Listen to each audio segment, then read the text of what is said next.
Vanavond 9 uur met Shell bij Pika Pika NL.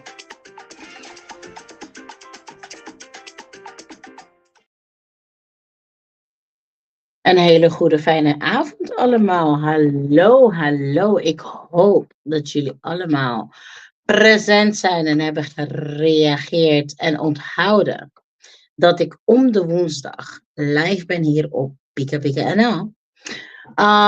We hebben geen promo kunnen delen, omdat er natuurlijk wat technische dingen waren die niet klopten. En helaas hebben alle sprekers die ik wou uitnodigen voor vandaag, hebben moeten afzeggen vanwege calamiteiten die te maken hadden met hun bedrijf. Maar wij van Pika Pika vonden het belangrijk dat wij de show toch nog door hadden moeten laten gaan. En zodat we konden spreken over de nieuwe doeleinden en de nieuwe ontwikkelingen. En ook onze samenwerkingspartners in ieder geval konden presenteren vandaag aan de avond. Dus ik wil heel graag dat de eigenaresse, de founder van Pika Pika, zich zo meteen komt melden. En daarnaast onze nieuwe en leuke, lieve, creatieve gast van de Antilliaanse bodem, genaamd als Muis, zijn artiestennaam van Stichting Passion and Skills, ons komt joinen vanavond tijdens deze live. En laten we onze oren goed spits houden. Want we hebben een gemeenschappelijk doel wat profijt gaat hebben voor iedereen die het groter doel kan bekijken en dat kan voelen en proeven. Rita, ben jij daar achter de schermen? Join the club. Hallo, welkom bij uw eigen Pika Pika, maar in dit geval NL. Ja, goedenavond, Shell. Oei, oei, het zit raar, maar ik ben er. Ik ben blij dat je bent, ja.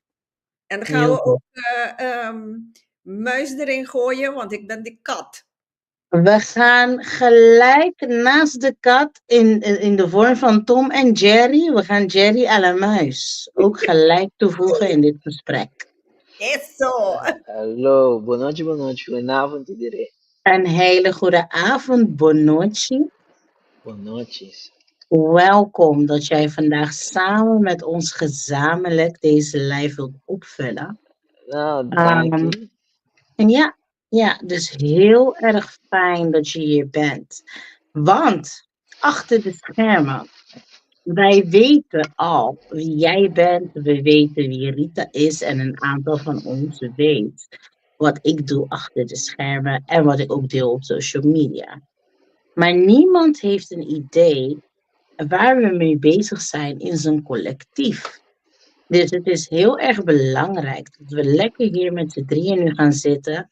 En helaas heeft de advocaat waarmee ik vandaag een gesprek zou voeren omtrent de toeslagenaffaire niet heeft kunnen bijwonen.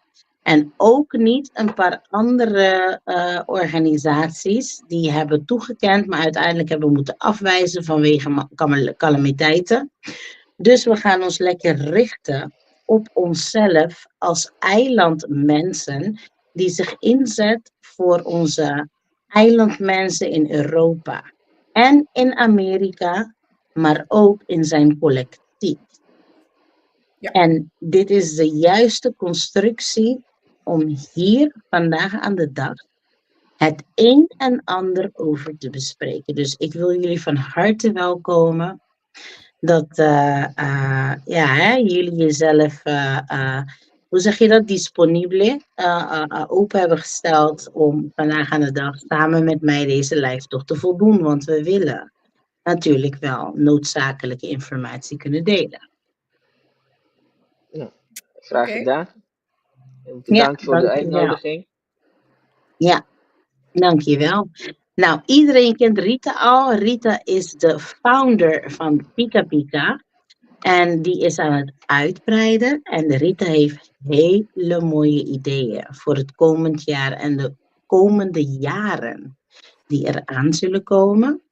Maar los daarvan is Ramses Rafaela, aka Muis, die zich vooral aan bezighoudt in de branche identiteit in de vorm van cultuur en talent, maar vooral voor onze gemeenschap die iets neerzet vanuit zijn eigen expertise en dat al te graag wil uitbreiden.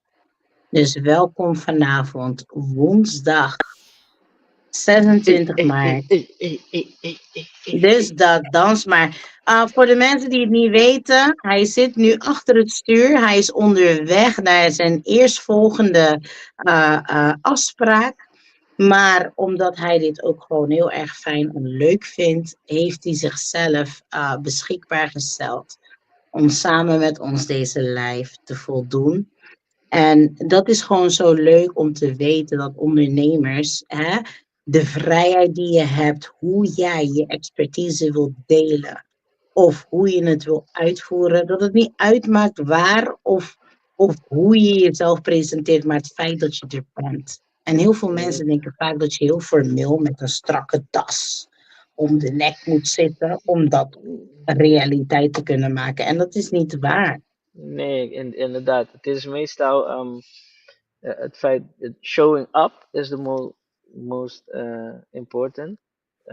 En ja, Zeker. om je woorden te delen hoef je geen extra mooie pakje te hebben om je woorden te delen. En je kennis. Dus in die zin, ja. Zo hoort het te gaan. Ja. Hé, maar Ramses, want straks gaan we Rita natuurlijk uiteraard ook horen. Maar ik wil heel graag beginnen bij jou. Want Ramses, niet iedereen weet dat jij het brein bent achter passion en skills. Zou je kunnen vertellen wat passion en skills nou daadwerkelijk inhoudt? En wat je daarmee doet voor de afgelopen jaren? Passion en skills. Ja, dat is... weet je wat lastig is? Hoe ik passion en skills kan uitleggen, kan ik soms passion en skills tekort komen. Dus Ik geloof dat niet, maar ik begrijp waarom je het zegt. Maar begin maar. En als het nodig is, zal ik het zelf aanvullen. En mocht het zijn dat je me moet corrigeren, dan doe je dat. Maar ik denk dat ik een helder beeld heb over passion en skills. Maar vind het belangrijk dat de rest van de wereld dit ook mag weten. Dus vertel. Nou, om te beginnen, Passion and Skills begon in 2012 als een talentontwikkelingsproject op Curaçao. Heb ik een aantal keren met La Tentation, Sexy Benedine, toen de tijd heb ik dit project uitgevoerd voor de jongeren daar. Die dan graag naar buitenland wouden of iets wouden doen. Iets wouden doen met talent, hun talent, theater, dans, noem maar wat, zang. En dus ik heb het 3 jaar achter elkaar heb ik het mogen uitvoeren. 2 keer voor de lokale en 1 keer waren gewoon verschillende jongeren van Aruba, Bonaire, Sint Maarten, Sint-Eustatius, Saba, die waren ook allemaal bij in het project. Maar vervolgens... Kan je ons vertellen over dat project? En waarom je deze diverse jongeren hebt toegevoegd aan het project wat je hebt opgesteld? Nou, het is meer... toen ik naar Nederland kwam in 2005, miste ik zelf een coach. Iemand die mij kon begeleiden om hier in Nederland gewoon creatief te zijn. Ik ben ook vanuit Curaçao gewoon hier naartoe gestapt zonder 1 eurocent om hier te komen en besloten om hier te komen wonen. En, maar ja, heel veel mensen hebben dingen beloofd en van alles nog wat, maar de guidance, de coaching heb ik gewoon niet mogen krijgen.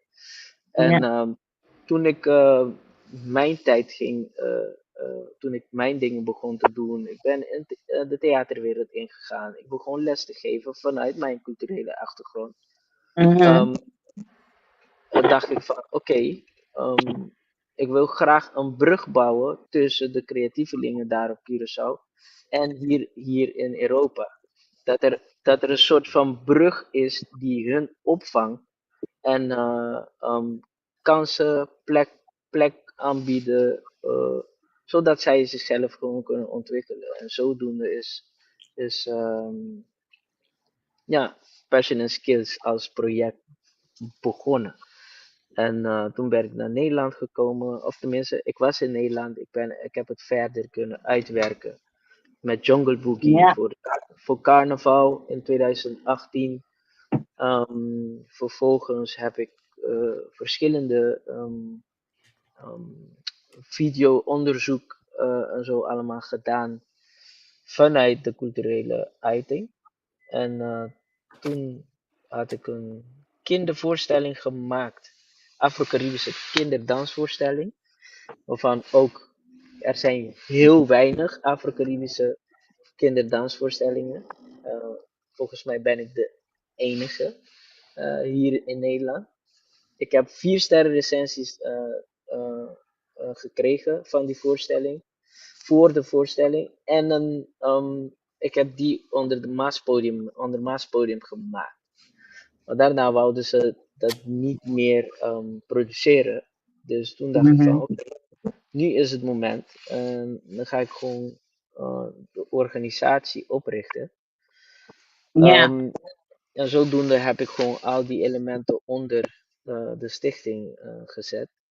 En gewoon zelf producten begon ik te Ja. creëren. Weet je, Muis, hoe je mij dit vertelt? Kijk, het is mooi, hè? Maar ik kan me heel goed indenken dat men zoiets heeft van, oké, leuk en aardig, maar heel veel mensen snappen niet Mhm. hoe dit soort dingen nou daadwerkelijk in zijn werk zit. En we hoeven niet per se in de details te treden, Ja? maar we kunnen wel op een bepaald vlak gaan, waardoor mensen kunnen begrijpen waarom het zoveel energie en tijd kost om neer te kunnen zetten wat je hebt neergezet. Snap je wat ik bedoel? En, Ja, ja. ik denk wat belangrijk ook is om te benoemen, want los van het feit, wij weten, weet je, Europa, Amerika rule the world. Maar voordat hun die positie hebben gehad, is het dankzij mensen die op ons lijken, dat zij zo ver zijn gekomen als dat zij vandaag aan de dag zijn. Ja, En als je bewust.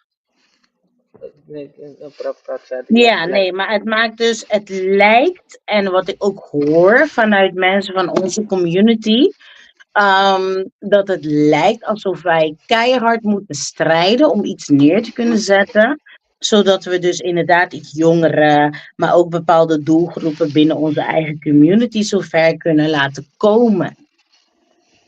Dus vertel Hmm, vooral wat je zo net zojuist wou vertellen. Nou, ik denk, kijk, heel veel van dit soort dingen, van de infrastructuur waar wij daarin bewegen, muzieksoort, ehm, jazz heeft de black community ontwikkeld. Salsa en al die dingen is gewoon de black community gedaan. 100%. Hip-hop is door de Jamaicanen ontwikkeld in Amerika. Dus in die zin, en de eilanden is een mengelmoes van, zeg maar, het hele Caribisch gebied.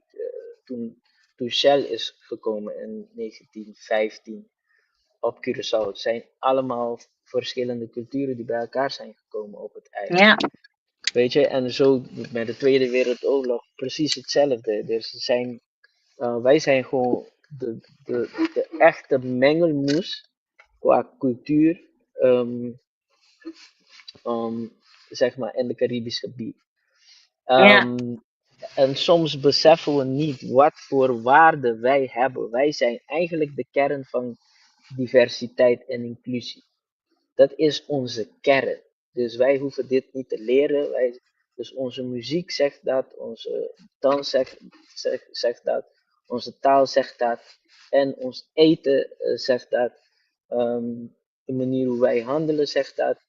Dus in die zin, dat zijn de dingen die ik later besefte. En dat heb ik gewoon als instrument gebruikt om een organisatie ervan te maken. Ja. Jij vroeg mij net als in dingen achter de schermen. Ik denk dat ik gewoon in het kort kan vertellen wat Passion & Skills is. Passion & Skills is een organisatie die de artistieke culturele uiting bewaakt. Ja. Als ook het bouwen van de infrastructuur die de Afro-Caribische community support. Dus een podium creëren zodat onze culturele uiting een plek kan krijgen. Dat wij kunnen bepalen wat hoogwaardig artistiek is. En niet dat wij afhankelijk zijn van een westerse infrastructuur die voor ons gaat bepalen wat goed en niet goed is. Exactly, want de bron die komt toch uit van waar wij vandaan komen. En om daar puur een kleine inlichting over te geven, ja. Feitelijk gezien, precies wat jij zegt.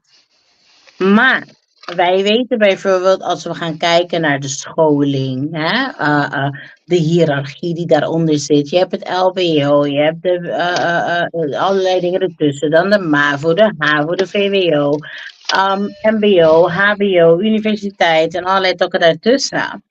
Maar het is heel erg bijzonder om elke keer maar te moeten realiseren dat de universiteit hetgeen wat vanuit onze,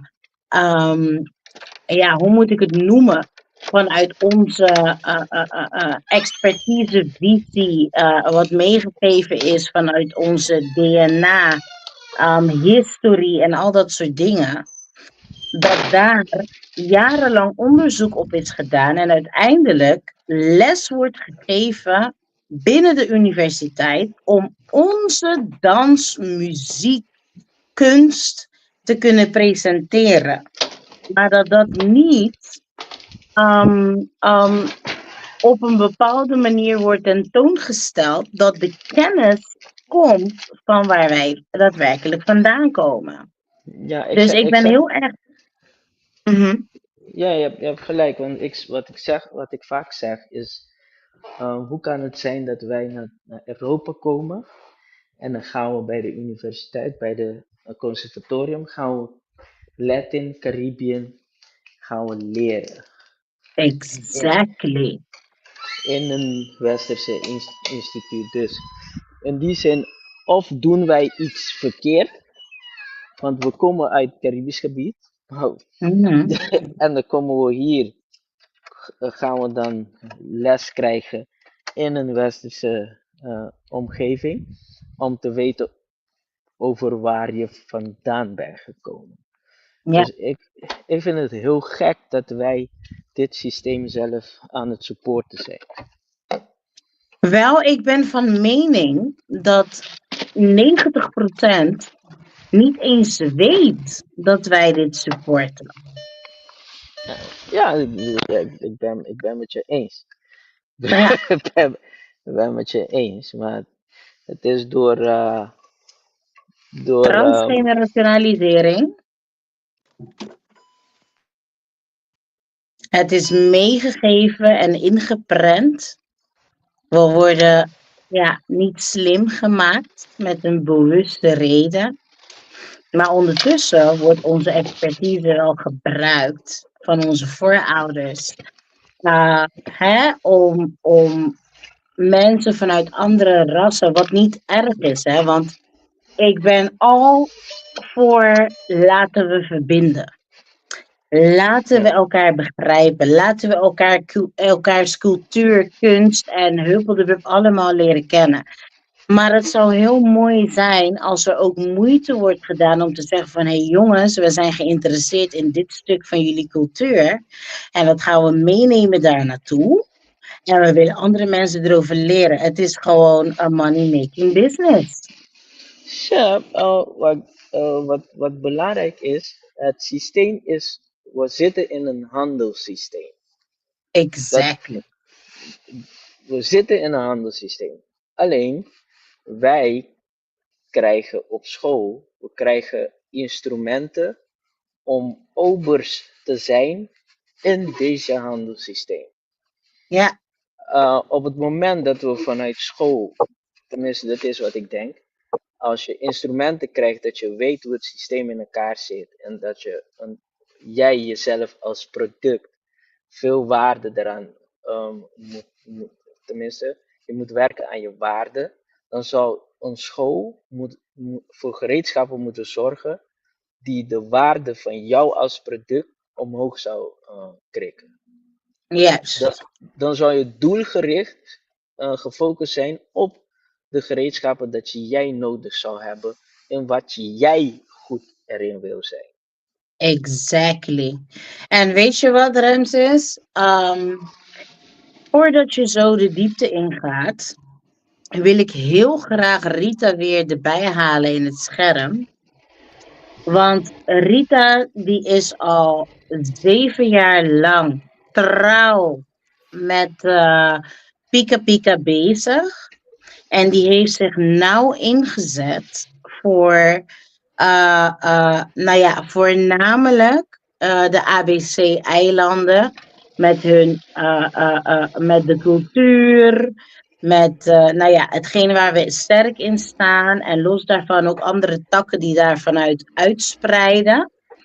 Ja. En Pika Pika, althans Rita da Silva, die heeft een hele andere doel dankzij al deze ervaringen die ze heeft opgedaan. En ik durf te zeggen dat hetgeen wat wij deze afgelopen 10 minuten hebben besproken, dat Rita daar ook een mening over heeft. Dus daarom, Rita, dankjewel dat je weer in het scherm bent.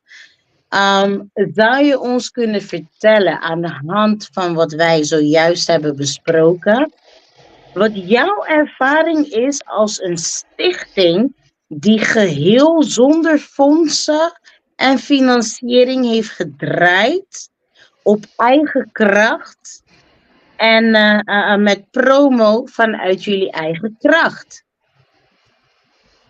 Ja, Chel. Ja, gisteravond toen je zei van Rita, wat denk je? Kom maar. Wat gaan we erover hebben? Dus, weet je, aan de andere kant van de tafel te zitten. Dus, maar oké. Kijk, zonder kracht? Nee. Er is één kracht. Mhm. En dat is mijn liefde voor mijn mens. Dat is de allergrootste kracht. De voldoening, als mensen mij herkent. En het allereerste wat ik vraag, welke programma vond je het leukst? Wat wil je nog meer bij Pika Pika zien? Welke thema's? En sommigen zeggen van ja, ik vond die leuk en bla bla bla. En ja, we merken wel dat je niet zoveel scheldwoorden meer gebruikt. Oh, is jullie dat opgevallen? Ja. Dus, sommigen zeggen van, dat missen wij. Kun je je voorstellen? Dan gebruik ik mijn pittigheid om het anders te zeggen, om anders te doen. Ja, maar oké. Dus ja, mijn trouwe volgers weten precies hoe ik in elkaar zit. Sommigen is van dichtbij, zoals Marie Landwier. Maar ja, het is niet voor niks 7 jaar. Ja, ik doe het uit liefde uiteraard. En vandaar haal ik mijn kracht om gewoon door te gaan. Gewoon doorgaan met die banaan. En ja, en weet je, Chel, het mooie ervan is als jij eind van de maand om de 28 dagen van de Facebook krijgt een statistiek van zoveel procent in Duitsland, zoveel procent in Londen, zoveel procent in Belize, België, Amerika, Columbus, Deventer, Portugal. Wat? Weet je? En ik zeg van, oké, daar zijn onze mensen. Daar, Mm. heel ver in Hongarije. Kun je het voorstellen? Hongarije. We zijn net paddenstoelen, we zitten overal. Ja. We Ja. kennen geen grenzen. En dat is Pika Pika. Pika Pika kent geen grenzen. En weet Maar, je, maar Rita, als ik u mag onderbreken, hè? ja, Dit is heel goed dat je het benoemt. Maar als we weer even teruggaan naar de bron, want ik vind het belangrijk echt dat Rita dit benoemd heeft. Maar als we gaan kijken naar ons als Afro-Amerikanen, want dat is wat we zijn, uitgespruit vanuit de Antillen. De talenten die we bezitten, de kennis die we bezitten, de expertises waar we ons in verwikkeld hebben, maar onze referentiekader, die maakt dat alleen maar krachtiger. Als we gaan kijken naar hetgeen dat we neerzetten, want we zijn nu met z'n allen in Nederland, we weten dat er mensen van diverse landen van onze Afro-Amerikaanse roots en Afrikaanse roots die meekijken. Maar wat vind je ervan dat onze roots, onze rijkdom, onze cultuur, onze kracht op een manier wordt ingezet wat niet onze eigen mensen includeert? Zoals wat ik dus zojuist zei tegen Renses, dat de universiteit onze expertise en cultuur dus gebruikt voor hun eigen doeleinden om een bepaalde groepering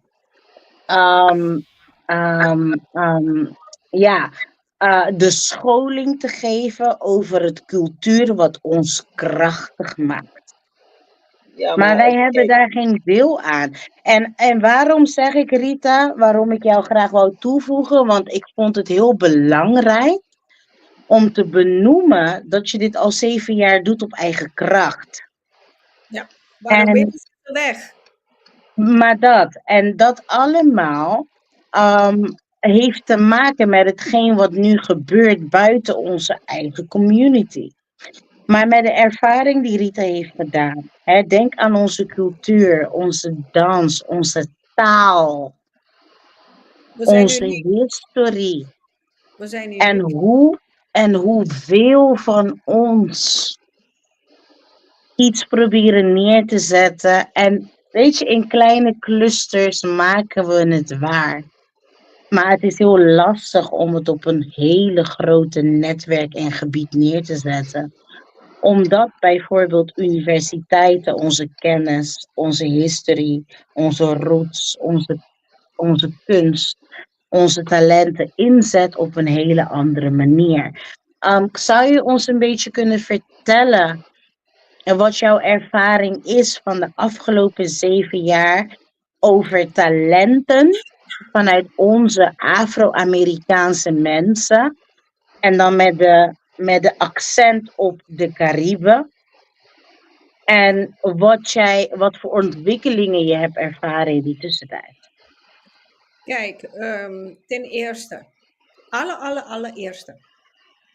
Ondanks alles, ik geloof en ik blijf in mijn mensen geloven. Ik zeg altijd, geloven doe je in de kerk en in de moskee. Maar ik wil weten. Ja. En daarom zit ik hier. Ik wil weten, in mijn 7 jaar ervaring met Pika Pika, sorry, mijn trouwe volgers, begrijp mij goed. Het punt is, onze mensen zijn niet dom, maar hun gedraagt zich dom. Dat is een andere kwestie. Hun gedrag laat veel te wensen over en dan worden ze gemanipuleerd. Maar ons gedrag komt ergens vandaan. Combinatie. Ja, klopt. Die combinatie. En dat bedoel ik. Want even niet dat je hebt talent. Je bent een mens. Je kan denken, je kan redeneren en je bent slim. Slim. Ja, kijk. Ik heb een filosofie daarover. Tenminste, een gedachte daarover. Mhm. Er was een keer was ik op Curaçao en Ja. wij zaten te praten om iets te beginnen op Curaçao. Maar je kan van alles een product maken op het eiland. Dus, maar, en dan vraag ik me af, zeg maar iedereen heeft een telefoon toch? Dus waarom zou niet iedereen dat kunnen doen van zichzelf? Maar ja, als je een kwast gaat opzoeken op je telefoon.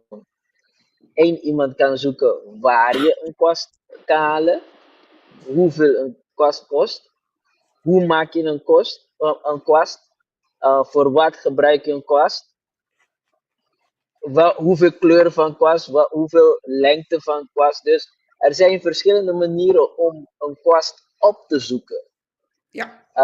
Alleen, nogmaals, we krijgen niet de gereedschappen om bijvoorbeeld met ons telefoon kunnen we alles doen.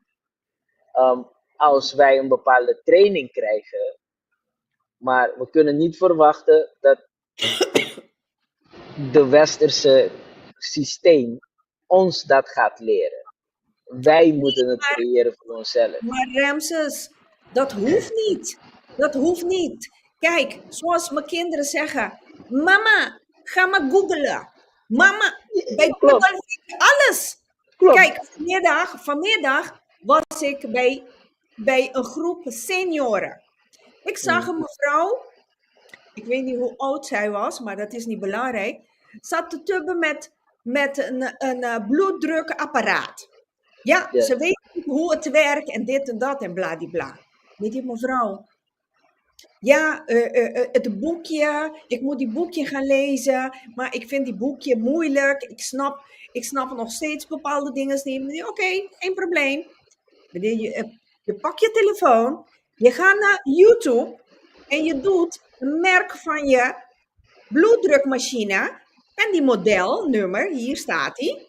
En je krijgt het een live omschrijving hoe je moet het doen. Ja, Om klopt. die apparaat aan de praat te krijgen. Ja. Want je, oh ja, dat is makkelijk dat die boek te gaan lezen. Ja, tegenwoordig kan je. Maar ja, jij neemt je tijd om dat te vertellen. Maar weet je, dat zijn gewoon dingen. Ja. Wij hebben mensen nodig die dat durven te vertellen aan onze eigen mensen. Ja, maar Muis, dat bedoel ik. Kijk, waar een wil is een weg. Hey, jouw talent is een gift. De kosmos had jou, het universum had jou een gift gegeven. Ga maar kijken waar je talenten ligt. En daarom vind ik die passion en skill van jou prachtig. Kinderen kunnen aansluiten. Hey, kom hier en ontdek je talenten. Ja? Je haalt die jeugd van de straat weg. Ze zijn bezig, positief. Mentaal worden ze gezond. Ze leren zeker weten Onder mensen te zijn en omgaan met mensen. En weet je wat is heel belangrijk? Empathie. Ja. En elkaar gunnen. Dat doe je onder elkaar. Elkaar gunnen. Hé, op Curaçao? Nee joh, ik ga geen ene vent zeggen. Hé, je ziet er goed uit. Hé, die overhemd staat je goed. Hé, je ziet er... maatje vandaag. Nee joh, dan ben ik homo. Wat? Wat is dat? Weet je, die mentaliteit moet veranderen. En ik denk met de tijd, het gaat veranderen. Ik geloof het echt in. Het is een feit. En dat zijn die punten waar ik naartoe streven met Pika Pika. En ik zie die verandering. En daarom zeg ik altijd, mijn slogan is informatief, educatief, zonder taboe. Het is geen Jerry Springer show. Nee, we leren niks van. Alleen de adrenaline gaat omhoog. De bloeddruk gaat omhoog. Meer niet. Meer niet. Dus ja, ik doe het met alle liefde. Chel.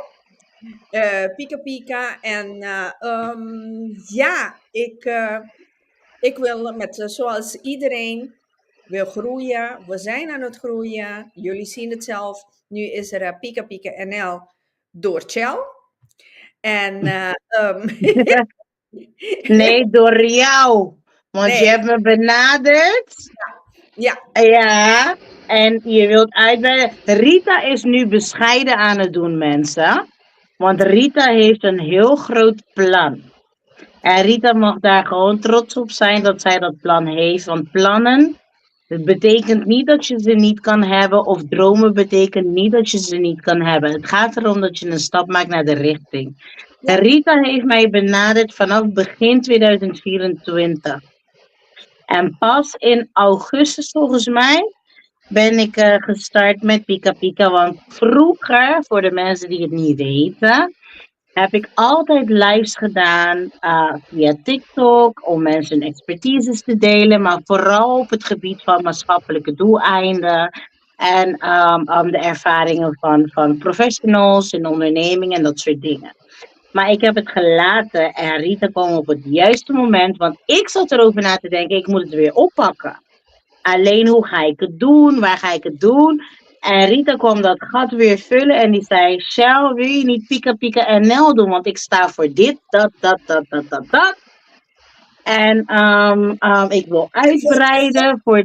vlot, spontaan. En Ja, ik zag die vuur. ja. En weet je, ja, maar ik waardeer het ook heel erg, want wat het zo fijn maakt is, het voelt voor mij niet als een verplichting. Het is gewoon leuk en fijn. En tuurlijk zijn er challenges. Maar los van dat, weet je, ik ben ook een Afro-Amerikaanse vrouw met Afrikaanse roots. Die ook mijn weg aan het vinden is en aan het creëren is. En dat is iets waarin mensen geen geloof in hebben. En ik heb zoiets van, hoe meer van dat soort mensen met dezelfde mentaliteit zichzelf samenvoegen met elkaar. Weet je, dan gaan de mensen het ook zien. En ik moet heel eerlijk zeggen, vanuit de jeugd en vooral omtrent de informatie die gedeeld wordt, merk ik van, er is movement. Vooral op het gebied van dans, kunst en muziek. Maar los van die drie, zie je ook de andere dingen. Sorry hoor, muis, je mag het zo even aanvullen voor mij. Maar los van die drie, komt al het andere erbij voegen. Denk aan identiteit. Denk aan hoe je je voelt als persoon. Denk aan hoe jij jezelf ziet als mens op deze gezamenlijke aarde die we delen met biljarden andere mensen. En kijk hoe het verdeeld is, maar kijk ook extra met een vergrootglas hoe het verdeeld is, maar ook waarom het op die manier is gezet. En waarom mensen zoals wij, ik zeg wij, omdat ik weet dat we allemaal op onze eigen manier diezelfde richting op willen gaan. Ja. Hè? En dat daar een enorme movement in zit. Het is niet Ja. voor niks dat de universiteit ons cultuur leert aan hun eigen cultuur om Ja, zeker. voor hun eigen purpose en hun Ja. eigen doeleinden. Wij hebben gewoon iets. En ik heb vorige week een post gedeeld op mijn TikTok. En toen heb ik verteld dat ik graag terug wil gaan naar de eilanden. Maar ik heb de vraag gesteld aan de burgers van, hé jongens, wat zouden jullie willen hebben op de eilanden? En één die mij echt op het brein gegraveerd staat, is een persoon die zei, voordat we überhaupt iets kunnen beginnen aan een nieuwe innovatie, moeten we gaan kijken naar de geschiedenis van onze mensen, want die klopt niet. Ik zeg het nu in mijn woorden, maar daar kwam het erop neer. Want het moment dat je weet waar je vandaan komt, waar je uitspruit, wie jouw mensen waren voordat ze tot slaaf gemaakt werden en uiteindelijk zijn geworden wie wij zijn. Wij waren koningen en hooggepositioneerde mensen. Wij kwamen uit een infrastructuur met orde. En nu zijn we zo ver uit verband getrokken. Maar de drang, die zit in het hart. Wel, daarom zijn wij zo gepassioneerd. Maar omdat de vertrouwensbanden uit elkaar gerukt zijn, kunnen we niet meer verbinden zoals onze voorouders dat wel deden. En dit is wat ik dus zo mooi vind, dat wij met z'n drieën nu hier, en ik ken nog meer mensen hoor, maar nu vandaag aan de dag, dat wij met z'n drieën hier zitten in deze live, om onze expertise te delen in de hoop dat andere mensen ook kunnen begrijpen waar wij vandaan komen. Ja, want om heel eerlijk te zeggen, en dat is niet om mensen af te kraken, mensen noemen mij een zwarte Makamba. Maar het woord Makamba, de mensen weten niet eens wat het betekent. Vandaag had je mij Vandaag heeft Muis geleerd wat Makamba betekent. Ja. Makamba betekent geen Hollander of een witte man. Makamba betekent compagnon, vriend, een goede kennis, een betrouwbaar persoon, een familielid die verbindt. Tot vandaag aan de dag in Burundi, dat zit in Oost-Afrika, is er een stad die heet Burundi. En Burundi, vanuit die stad, betekent verbinding. Zo hebben we nog meer woordjes in onze Papiamense taal die afstromen vanuit daar. En wij hebben ook heel veel verbintenis vanuit de Yoruba mensen in Afrika. Ja. Als we gaan kijken naar Cuba vandaag aan de dag, heeft heel veel dingen van Yoruba. Zeker. Dat nog steeds helder is. Maar wij van de 3 eilandjes, de AWC, zijn zo ver gemoderniseerd. Wij weten niet wie wij zijn. Ja. Maar goed, ik wil niet te ver daarin de diepte gaan. Ik denk dat we een aparte liveshow moeten gaan voeren daarvoor, want het gaat heel diep. Maar het is belangrijk dat je dit benoemt. En juist, het is zeker belangrijk om dat te weten, want het moment dat jij weet van, luister, mijn overgrootvader, die was een koning hier, of een pionier daar, of een... Je weet toch? En wij waren mensen van verbinding. Gezin was belangrijk. Maar als je kijkt naar de hedendaagse mensen in de ABC-eilanden, het gezin is uit elkaar gerukt. En als je dat terug gaat verbinden in de transitie, wat daartussen is gebeurd met de slavernij. Mannen zijn ingezet gewoon als product om te produceren. Meer kinderen, vrouwen om ze op te voeden en om ze slaafklaar te maken. En wat is wat wij hebben meegekregen? Zorg dat je naar school gaat. Zorg dat je voor een goede werkgever kan werken. Zorg dat je die veiligheid hebt. En zorg dit, zorg zo, zorg dit. Weet je, dat soort dingen. Veel geld gaan verdienen. Maar niet, bla bla bla. maar niet de verbinding in zijn totaliteit. Dat is de maatschappij. In het Ja, maar dat algemeen. is wat is gecreëerd. Ja, En daarom vind ik het zo mooi dat wij dus een live hebben als vanavond. Zodat we met z'n drieën samen kunnen zitten. Want we zijn niet eens daar gekomen, maar Remset, die heeft dus zijn stichting Passion and Skills. Rita heeft Pika Pika en Rita die geeft haar platform de mogelijkheid voor andere mensen vanuit onze achtergrond om te vertellen vanuit hun expertise. Om te vertellen wat ze doen en waarom het belangrijk is om die verbinding te creëren, maar ook om black businesses te supporten. Maar los van dat, Remses heeft hetzelfde. Het betekent niet dat we de andere rassen uitsluiten. Nee, maar dat we wel de mogelijkheid creëren van wij zijn meer dan dat ons is aangeleerd. En we zijn meer dan dat ons is geprogrammeerd.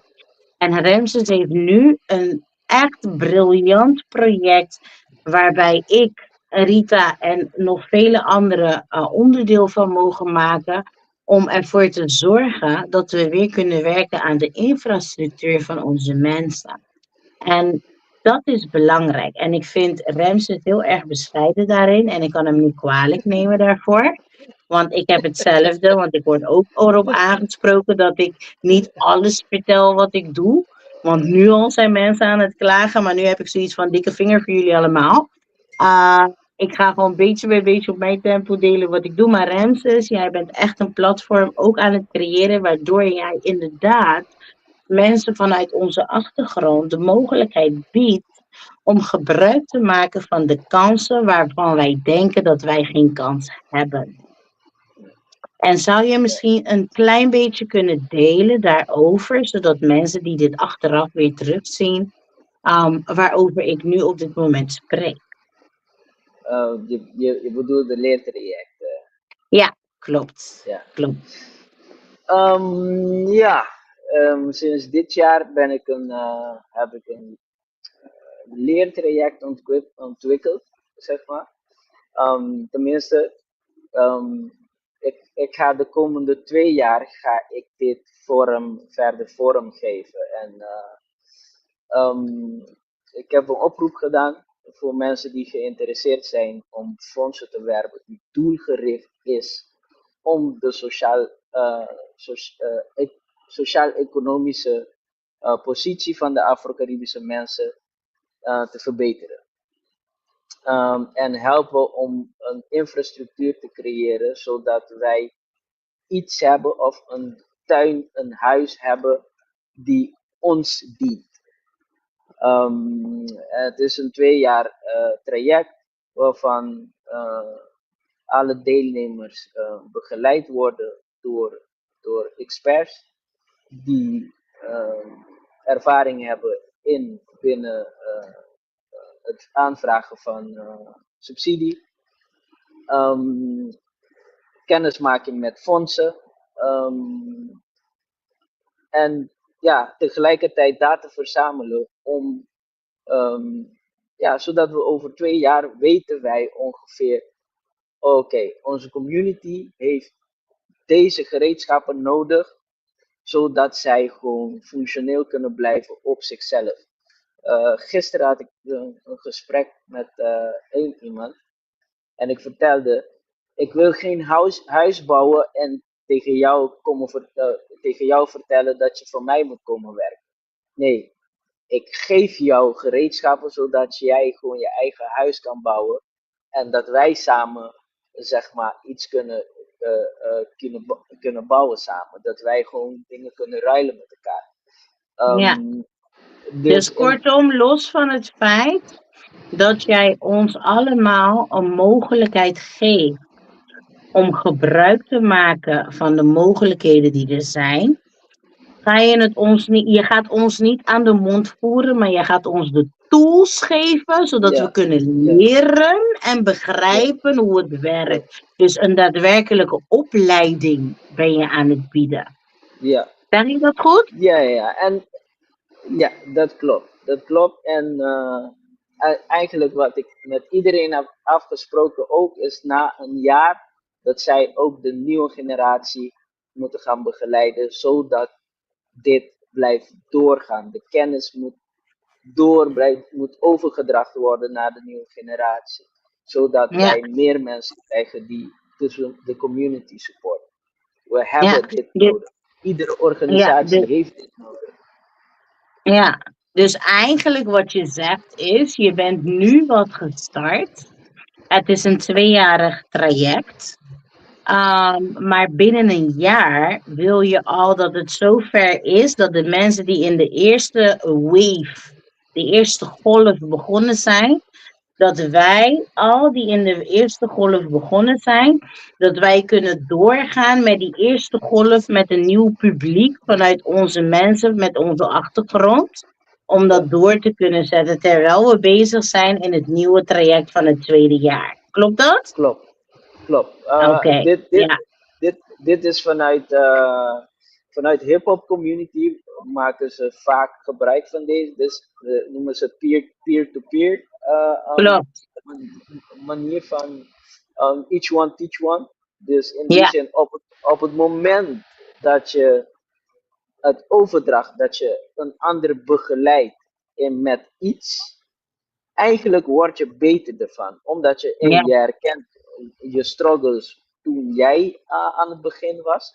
En dan kan je gewoon beter zeg maar het uitleggen. En dan wordt het ook duidelijk voor jezelf om daarin beter te worden. Ook. Dus in omdat die je zin, er dus mee bezig bent en een ander ook exact, leert. Dus je bent klopt, continu in de praktijk bezig, klopt, toch? Ja. klopt. En dat is wat ik dus zo mooi vond. Ja, I understood the message vanaf het begin. Maar ik moest het ervaren om nee te maken en verder gesprekken blijven voeren. Ook met de mensen die deelnemen. Van oké, ik heb het goed begrepen. En I'm invested, mensen. I am truly invested. Want, maar ja, ik kan niet de diepte ingaan op dit moment. Want net heb je iets aangekaart. En toen moest ik terugdenken aan bepaalde vragen die mensen mij gesteld hebben. Er zijn mensen die nog steeds niet snappen of begrijpen. En ik neem het ze absoluut niet kwalijk. Maar ze snappen niet wat het betekent. Wat een fondsenwerver is. Of wat een subsidie is. Of een fonds. Zou je misschien beter kunnen uitleggen wat dat inhoudt. En welke voordelen dat heeft per Kijk, persoon? ik weet niet of ik het volledig op de beste manier kan uitleggen, Je doet maar je best maar. ik weet dat vanuit de overheid moet uh, kunst, iedereen, zeg maar, ieder kind moet bezig zijn met kunst en cultuur.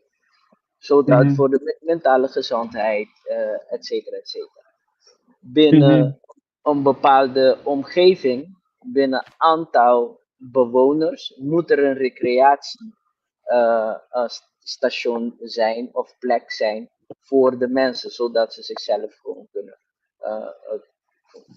met actief bezig zijn, creatief bezig zijn. Ontplooien en verder kunnen groeien en waar ze goed in zijn en hun talenten. Jezelf leren Ja. kennen. Jezelf leren kennen.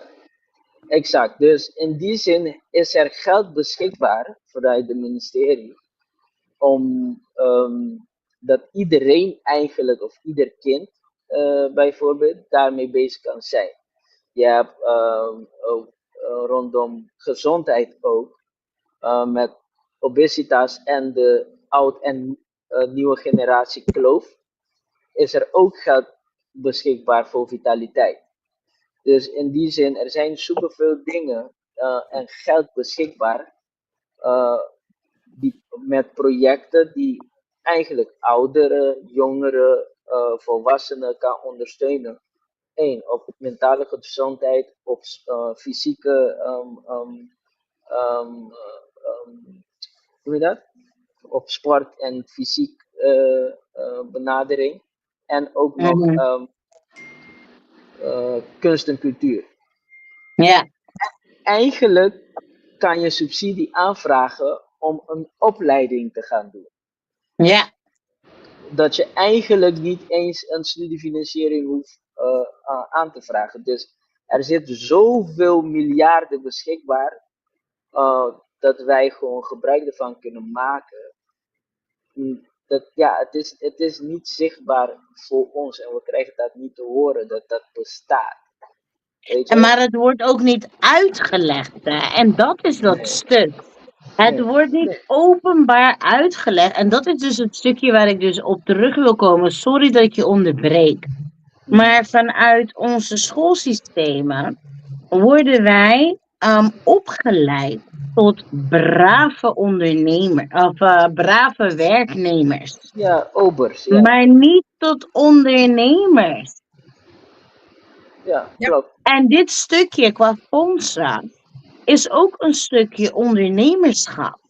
Ja. Want je krijgt de tools bij wie je moet aankloppen, maar niemand vertelt je op welke manier je bij Ja. hun moet komen aankloppen, zodat jij jouw idee vanuit een goed hart, een goed doel, met echt een plan waar je u tegen zegt, of die jou richtlijnen geeft van hoe je een project moet uitvoeren. Snap je? Kijk, En ja. ja, Kijk, er is ook, er zijn ook haakjes en, hoe zeg je dat? absoluut. Ja, er zijn bepaalde dingen aan verbonden. Ja, er zijn bepaalde dingen, want ik bedoel, wanneer het om geld gaat, niet iedereen gaat op de beste manier daarmee om. Snap je? Klopt. Anderen die kunnen een hele flashy lifestyle gaan leven zonder dat Ja? ze Nee, eigenlijk- zeg gerust velen. Velen, zie je wat ik jullie zeg? Hij is bescheiden. Ik ga het gewoon eruit gooien. Velen. Maar ga Ja. door. Ja. Ja, maar en ja, weet je, sommigen nogmaals, Velen. Ja. en natuurlijk, iedereen moet eten, iedereen moet brood verdienen en voor alles en wat. Maar weet je, hoe kunnen we een win-win situatie creëren met wat er is? Eigenlijk, Exactly. wat er beschikbaar is, eigenlijk zou er geen armoede moeten zijn.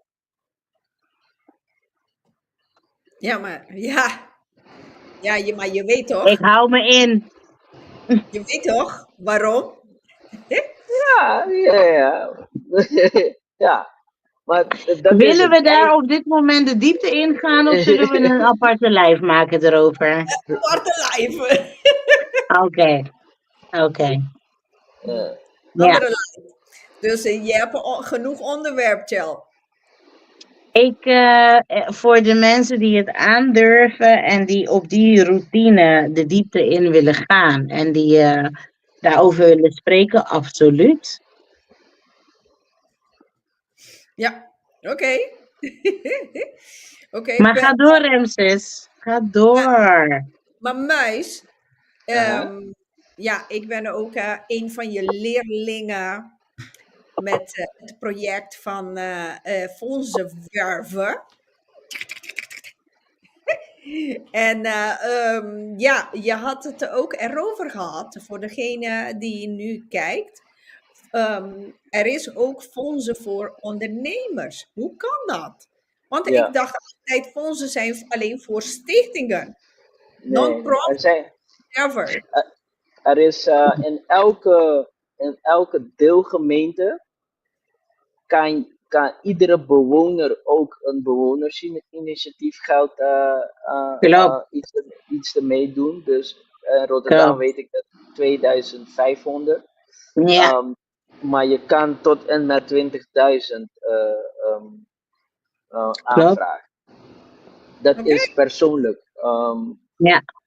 Dus en- elke persoon in een bepaalde wijk of buurt binnen de Ja. gemeente, die kan gewoon zeggen van, hé, ik merk dat er een jongerenprobleem is en ik wil gewoon voor de komende 12 maanden heb ik 1000 euro nodig. Ik zeg nu gewoon iets even bruut, hè.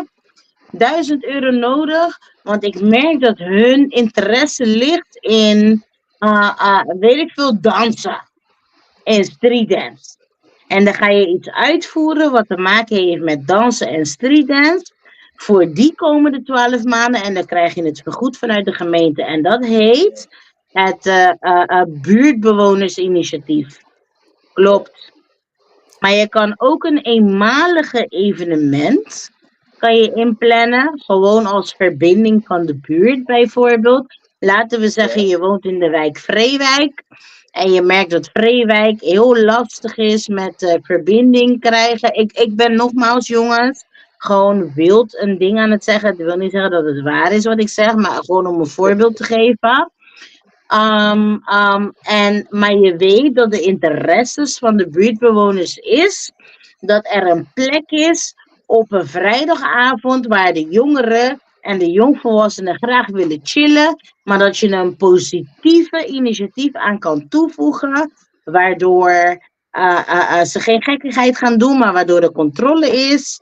En zij ook gewoon hun ei kwijt kunnen, maar ook dat je iets positiefs kan toevoegen. Dat heet het buurtinitiatief subsidie die je kan aanvragen via de gemeente. Klopt. Ja. Ja, en dan bij de gemeente kan je ook voor je eigen onderneming kan je dat aanvragen. Dat jij als ondernemer iets wil gaan doen, een festival of iets binnen je omgeving. Dus dat kan je ook doen. Dus het hoeft niet per se dat je gewoon als stichting iets alleen kan aanvragen. Er zijn Nee. sommige fondsen waarvan je als ondernemer gewoon dingen kan aanvragen, maar het is echt verschillend. Ja. Oké. Voor de mensen die net zijn komen kijken of koekeloeren. Normaliter laten we ruim van tevoren weten wat voor topic we bespreken. Maar het risico van het vak is dat mensen last minute kunnen afzeggen of dat er andere dingen zijn bijgekomen. Dus op dit moment vandaag aan de dag hebben we het vooral over de verbinding van de Afro-Amerikanen die gekoppeld zijn aan Afrika. En los daarvan de mogelijkheden hier in Nederland voor de minderheden, om het maar zo te noemen, in de moderne vorm. Welke mogelijkheden er zijn en waarom we vandaag aan de dag met z'n drieën hier in deze lijst zitten. Want elk drie van ons heeft zijn eigen expertise. Rita die houdt zich echt bezig met de verbindingen binnen de 3 ABC-eilanden. Althans, de ABC-eilanden, de 3 eilandjes. Ik ben een Afro-Amerikaanse vrouw met Afrikaanse roots die woonachtig is in Nederland en zich richt op het maatschappelijk werk in heel Nederland. En Ramses, die is ook een Afro-Caribische Amerikaanse persoon die zich hard maakt vanuit Nederland naar alle andere uitstroken waarvan cultuur en talent, kortom gewoon talent, zich verder kan uitbreiden in de positieve zin voor elk ander geïnteresseerd persoon, zodat ze zichzelf kunnen herkennen in hetgeen wat geproduceerd wordt. Dus even een korte reminder waarom wij deze live op deze manier hebben gepresenteerd vandaag aan de dag, want het is belangrijk. Vooral voor ons Afro-Amerikanen en Caribische mensen met afstammelingen uit Afrika en Europa sowieso. Maar we worden vaak gezien als de minority, de mindere klasse.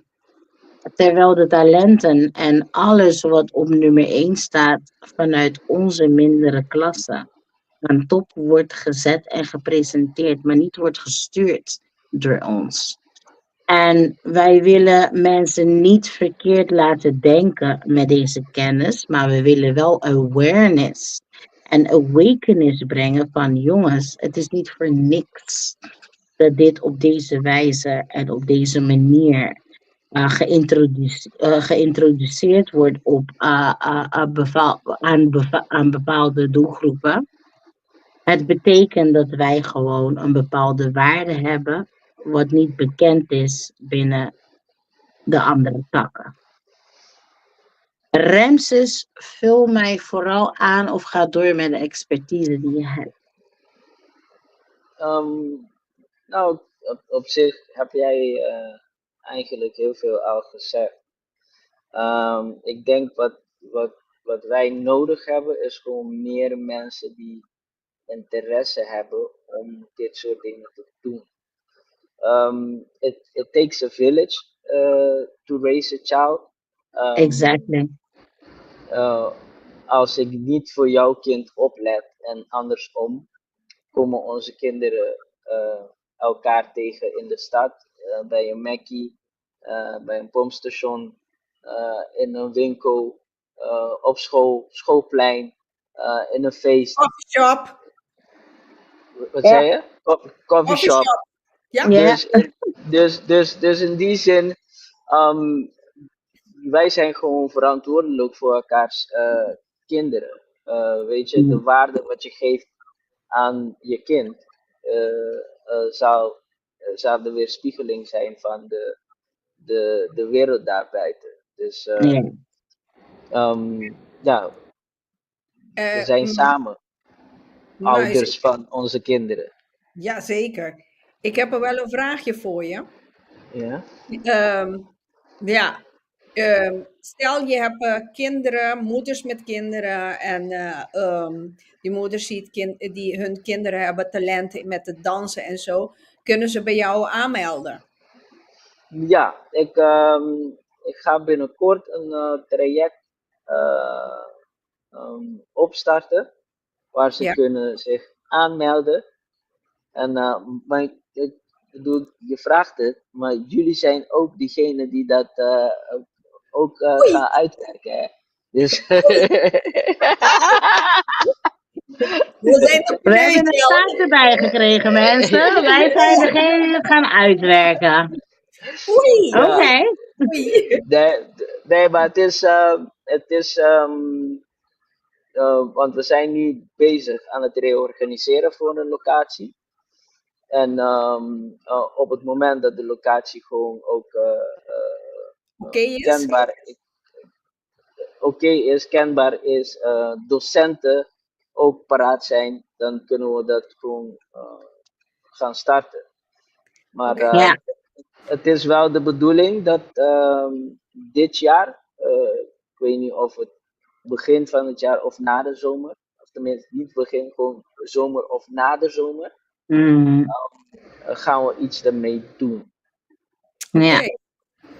Muis, is er een mogelijkheid ook voor speciale kinderen, kinderen met syndroom of autistisch, want de meeste kinderen houden van dansen, ze willen bewegen en bla bla bla. Is er een mogelijkheid ook voor deze lieve speciale kinderen? Als in voor in de talentontwikkeling bedoel je? Ja.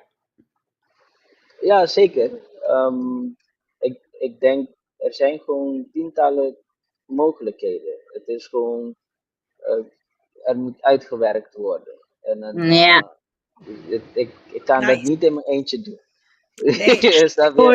Voor de mensen die dit nu op dit moment bekijken of het achteraf zien, misschien oogt het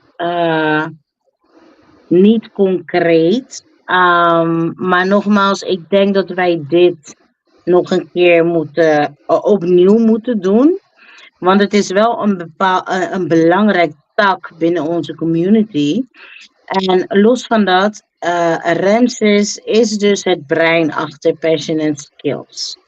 Hij geeft aan de hand van het traject waar wij nu deel aan nemen. Maar ik doe het niet alleen, hè?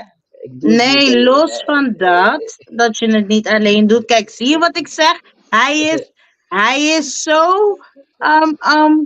gereserveerd en je weet toch, en dat vind ik dus wat het zo mooi maakt. Want je bent niet iemand die je gelijk gaat zeggen, ja, ik heb dat gedaan, die ermee te koop loopt. En juist om die reden wil ik jou heel graag in het zonnetje zetten, want er zijn weinig mensen die op die manier dingen werkelijkheid maken. Snap je wat ik bedoel? Ja, Maar om terug te komen op mijn eerdere verhaal, los van het feit dat jij samenwerkt met derden, ben jij wel het brein achter het idee. Ja? En Ramses, die heeft al enkele projecten staan. Daarom net schrok ik, want ik wist niet dat dit een onderdeel was van het plan. Maar hij heeft een aantal plannen staan, waarvan zijn leerlingen, zoals Rita en ik en vele anderen, Nog 11. het 11. project. Sorry? Nog 11. Maar precies, en vele anderen, dat wij uiteindelijk verder, dat wij de ruimte en onze creativiteit mogen gebruiken om dat verder vorm te mogen geven in de vorm van onze expertises en talenten delen met elkaar en om ook daadwerkelijk iets neer te kunnen zetten. Um, um, ik ben eigenlijk de rode draad kwijt in deze hele gedoe wat ik wou zeggen. nee, maar Maar het is gewoon mooi dat wij de ruimte krijgen, maar ook de guidance, dus de sturing, zodat we weten hoe we gebruik kunnen maken van de potjes, de fondsen, de subsidies, hoe we dat kunnen vertalen naar de mensen om dit ook daadwerkelijk neer te kunnen zetten. Ja. En dat moet wel benoemd en vertaald worden, want het is een belangrijk aspect. 3 jaar geleden ben ik begonnen op TikTok, dankzij mijn kinderen, met informatie verstrekken. En ik kan me heel goed heugen dat ik ooit een video eruit heb gegooid en zei van ja, waarom moeten mensen altijd geld hebben om een ander vooruit te kunnen helpen als wij dezelfde doeleindes hebben? En toen heeft iemand gereageerd in de comment en die zei, kennis is macht en voor macht moet je geld betalen. Of althans, kennis is macht, maar voor kennis moet je betalen. Dat was ja, het.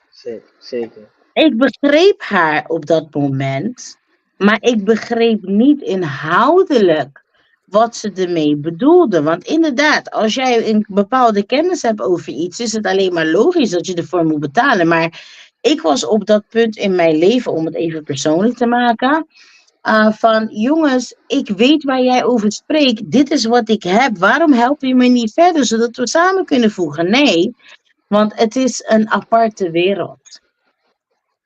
Ja. En je kan beter Ja. ervoor betalen en achteraf zeggen van hé, ik zou graag met je samenwerken of omgekeerd. Hé, ik vind dat wat je goed doet, ik wil met jou samenwerken. En dan dat je verder kan gaan uitstromen. Want wat er gebeurt is ook dat mensen er vandoor gaan met je ideeën. Dat mensen gewoon doen alsof je niet bestaat nadat je iets hebt neergezet. En dat is de reden waarom het geld kost. Maar het mooie van alles is, heel veel mensen hebben geen idee hoe die fondsenwerving in elkaar zit. Of hoe zij subsidies moeten aanvragen. Omdat het allemaal maar klein gehouden wordt, ongeacht het in ons face staat. En de En bonnetjes jij geeft ons de allemaal bewaren en inleveren. Precies. Maar het mooie wat ik vind wat Ramses doet met Passion and Skills, hij weet dat dat een probleem is en geeft ons de mogelijkheid om te trainen op zijn concepten, maar ook los van zijn concepten op onszelf. En dat verder uit kunnen spreiden.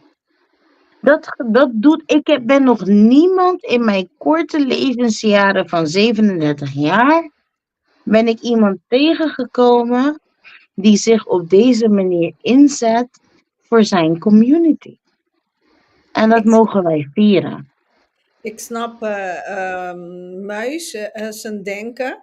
Want Muis bedoelt van als anderen kunnen dat doen, wij ook. Waarom niet? Exactly. Wij kunnen het ook doen, maar we moeten wel willen gaan doen. En Ja, geduld hebben en ja, doorzettingsvermogen. ja, gewoon vooral geduld. We moeten echt geduld hebben dat elke stap dat wij maken is een stap. En niet zozeer Ja, het gaan meten of het een grote of een kleine is. Stap is stap. exactly. Ja. Ja. En het Hm? feit dat jij ons de stap geeft, want jij bent al 20 jaar langer zelfs in het vak, maar echt 20 jaar dat je bezig bent met dit. En dat je, weet je, de voor- en de nadelen hebt ervaren. En dat je ons de mogelijkheid geeft om dit ook te kunnen ervaren. Maar ook een stepping stone bent om er sneller te kunnen komen dan dat jij zelf hebt gedaan. Dat is heel mooi. Ja. Ja, waardeer ik. Waardeer ik. Ja, maar wij waarderen dat ook, want het is echt Ja, nodig. Want ik moet jou zeggen, jouw post die werd gedeeld vanuit een samenwerkingspartner van mij. En die zei, hey Shell, ik denk dat jij dit goed kan gebruiken. En ik las het en ik dacht, ja, ik weet wel wie Muis is. Maar ja, je weet toch, hij zit in een andere tak. Ik zit in een maatschappelijk vlak. En ja, hoe gaat dat werken? Ik was nog heel erg met zelfbeperkende overtuigingen bezig. Totdat ik je heb benaderd en dat we een persoonlijk gesprek hebben gehad. En dat ik kon begrijpen van, hé, je hebt gewoon dezelfde visie. Alleen ben je een paar stappen verder als mij. Ik wil graag van jou leren in dat vakgebied. En jij staat ook open om te leren vanuit dingen waar jij niet veel verstand van hebt. En dat laat zien dat je menselijk bent en dat je eerlijk bent. En dat je, zeker. weet je, en dat geeft gewoon een gevoel. Ja, sorry, misschien klinkt het alsof ik je echt nu op een pedestal zet. Maar ik truly en eerlijk.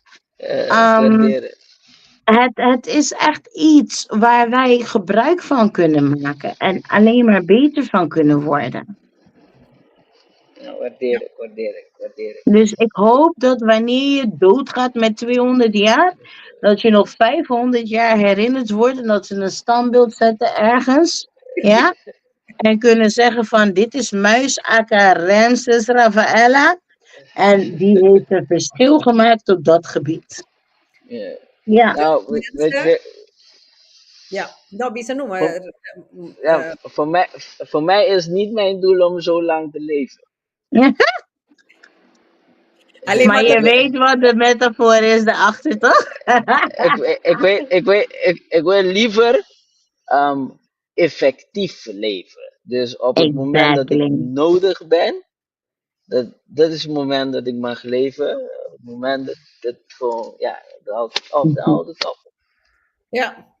Nee, dus Ramses, eh, wanneer je bent zover om kinderen qua leeftijd, bepaalde leeftijd kunnen aanmelden en ook voor kinderen die autistisch zijn of speciale kinderen syndroom, allemaal kan melden. Je laat ons weten en aan onze mensen doorgeven dat ze kunnen aanmelden en ieder Eh, voor zich de talenten gaan ontdekken. Kijk, Mag ik trouwens? Oh, sorry. Ga maar door. Sorry. ik heb een paar aantal samenwerkingen met, voor projecten dat ik gedurende het jaar ga uitzetten. En bijvoorbeeld afgelopen weekend vrijdag was een DJ-competitie. Ja, Waarvan talenten die dan kunnen DJ'en, nieuwe mensen die gewoon kunnen DJ'en, die konden meedoen. Die konden een DJ-set winnen, een partybox en andere dingen. Maar de bedoeling is om vaak dit soort dingen te doen. Er is Caribbean Day, theaterfestival, weer dit jaar met Zuidplein Theater. Dat is 30 augustus. Er is keukengesprekken, No Waste Festival. er zijn verschillende dingen en samenwerkingen met partners binnen, ehm, hoe noem je dat? Binnen mijn netwerk. Dat, ja, dat er genoeg ruimte is voor talenten die bijvoorbeeld muziek willen doen, dans willen doen, schilderen. Maatschappelijke ondersteuning binnen de Ja, keukengesprekken. ja, dus er zijn echt zeker. Dus er is genoeg platform voor al dit soort dingen, voor de talenten. Sommige talenten die achter de schermen willen kijken of Vooral meehelpen die. met de productie, zijn ze allemaal welkom. En die gesprekken in de keuken, wordt eten klaargemaakt met peper, met pika pika? Ja, zeker. Sommige. Oké, geen sambal hè? Peper. Madame Ja, Chanel. peper. Zie. Oké. Pika pika. Oké, zo. Hey, even snel, want eenmaal dat ik heb Muis hier. Muis, we zijn van plan met een project. Mhm. En het project, ja, we hopen zo snel mogelijk ermee eens gaan starten. Het is een project, het is een quiz. Een quiz en ja, de hoofdlijnen van die quiz is: hoeveel weet jij van Curaçao, Aruba, Bonaire en de boveneilanden? Ja. Dus bij deze wil ik jou aanmelden om mee te gaan doen aan die quiz. Het is heel grappig hoe dit soort afspraken nu gewoon online gewoon zo gevoerd zouden kunnen tuurlijk, worden. Maar want goed, ja. je kan Muis niet meer onderuit, hè? Ze klemt je met pika pika. Dat, Dat is een gemene streek, maar ja. maar voor wanneer is het? Ja, ik denk in de maand mei zoiets. Hopen we dat we zijn zover om mee te beginnen. Want Oké. Pika Pika gaat het samen met Wacni.com gaan we samen dit quiz uitvoeren. Dus ik wil gaan kijken hoeveel mensen gaan aanmelden en hoeveel mensen kennis heeft van onze eilanden. De eilanden. Yes! Ja, dat is wel een goeie hoor. Het is een test voor je algemene ontwikkeling.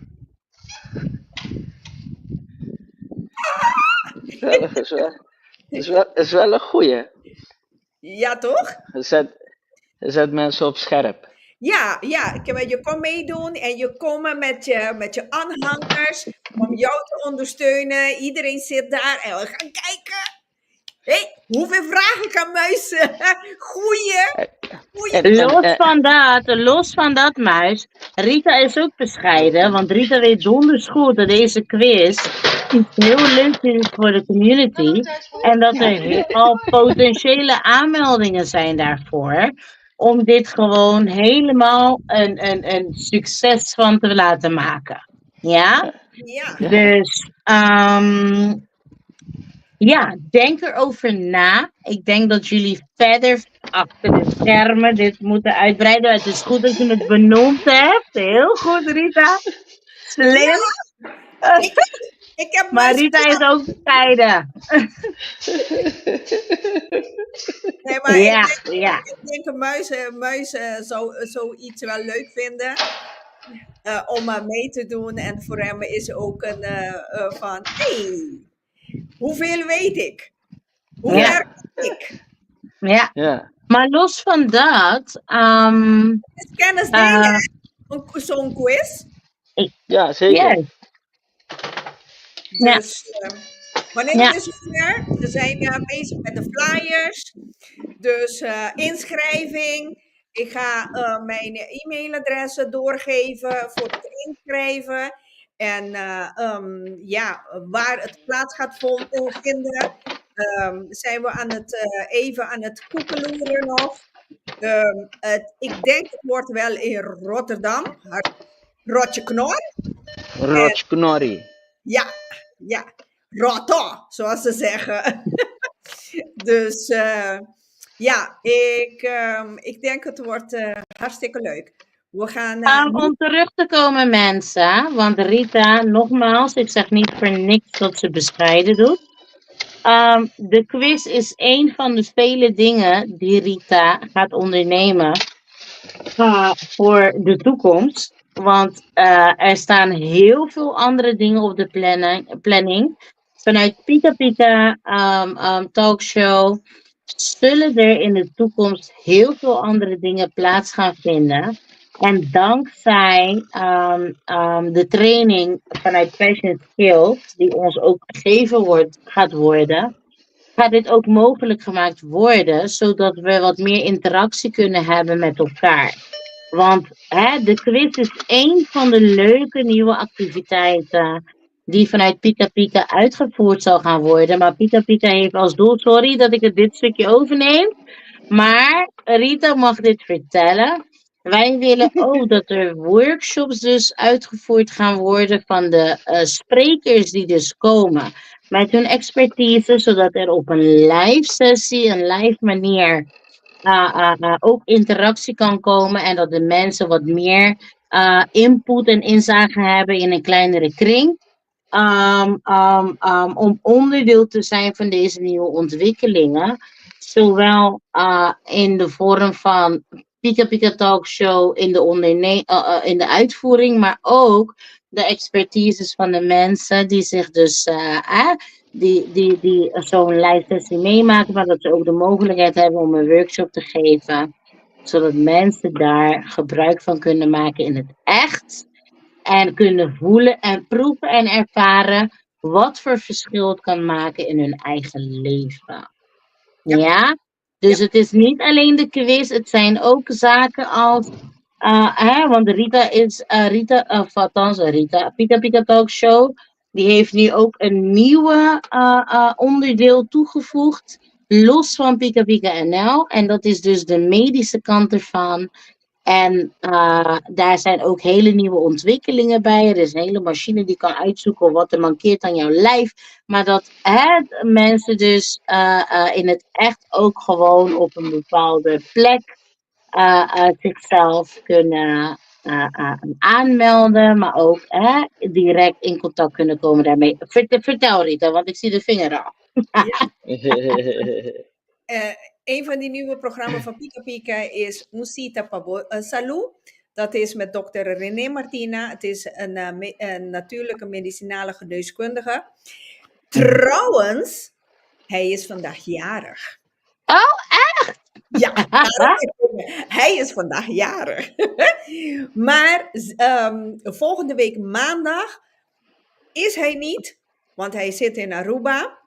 Dus de tijd van Pika Pika zit hij net de luchthaven om naar Curaçao te gaan. Dus hij is er weer niet. Pas over 2 weken is hij weer aanwezig.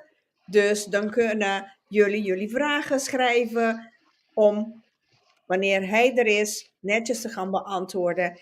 En ja, dat is op een maandag 7:30. En niet vergeten, voor de 3e jaar, Glen Tram. Voor degene die esoterisch, holistisch kennis willen uitbreiden met NLP en allerlei dingen, kun je bij Glen's programma dinsdagavond 7:30. Ja, want de seizoen die dit jaar mee is begonnen. Wat was het seizoen ook alweer waarmee die is begonnen? Hij was helemaal in het begin, dat kan ik niet... Nee. Oh, dit jaar. Want volgens mij ging hij zich focussen en richten op de Bijbel. De donkere kant van de Bijbel. Juist, dat was ze. Wat willen de machtige mensen niet dat wij weten? Exactly. Want de overheid is de moderne slavernij. We zitten nog steeds in die slavernijheid. Nou, voor de mensen die geïnteresseerd zijn in die topic, elke dinsdag hebben jullie Grand Tram, die zich helemaal inzet met deze nieuwe topic voor dit komend seizoen. Nogmaals, Rita zelf persoonlijk is elke zondag live met interessante topics. Ik ben altijd gewoon lekker spontaan en focus me vooral op de nieuwe ontwikkelingen op maatschappelijk vlak, maar ook op ondernemerschap hier in Nederland en gecombineerd in de Cariben. En daarnaast mis ik iemand? Wacht even. Ja, hebben we natuurlijk de Zelf. dokter. Ja, Ja. daar we het zojuist hebben gehad. Dat is op de maandagen. Volgende week inderdaad is die er niet. Maar daarna zal die weer aanwezig zijn met interessante topics. En ik wil jullie allebei bedanken dat jullie mij live vandaag hebben helpen opvullen. Want ja, dat is het risico van het vak. Soms gebeuren er dingen en daar kan je niks aan doen. Of zijn er technische zaken waar je niet heel veel over kan doen. Rita kennen jullie al, maar Ramses, die op Ramses ook. zijn turn, Ramses ook.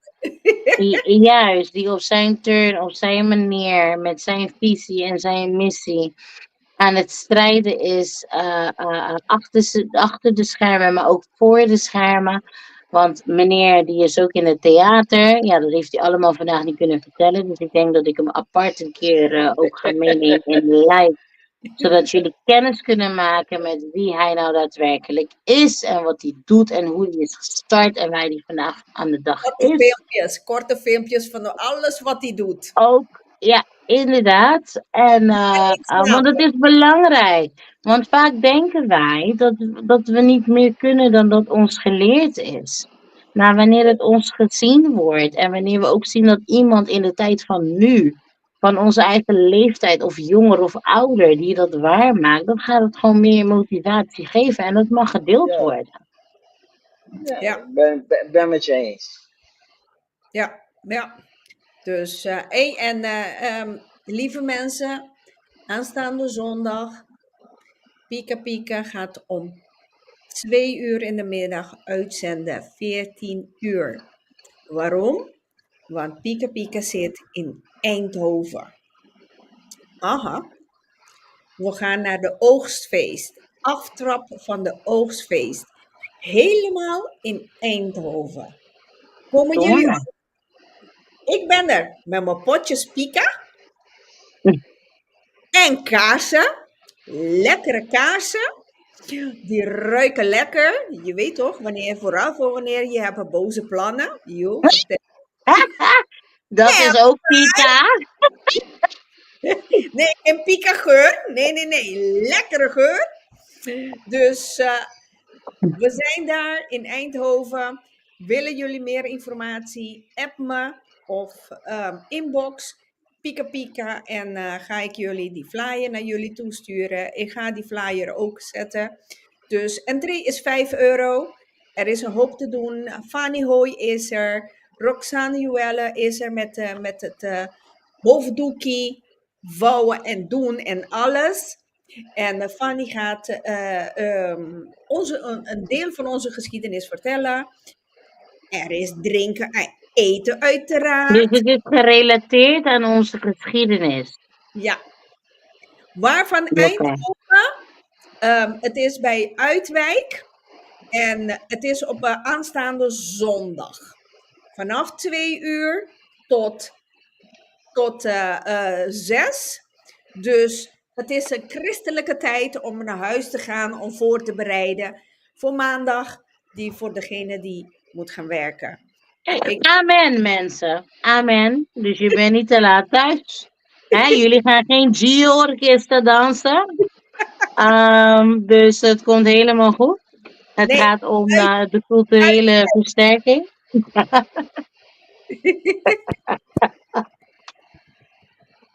Ja. Dus jullie zijn van harte welkom. Ik ben daar. Ik hoop jullie allemaal te zien. Dus we gaan een leuke middag tegemoet. onder mensen, gezellig. En een beetje weer van onze cultuur. Zeker een beetje meer weten van onze cultuur.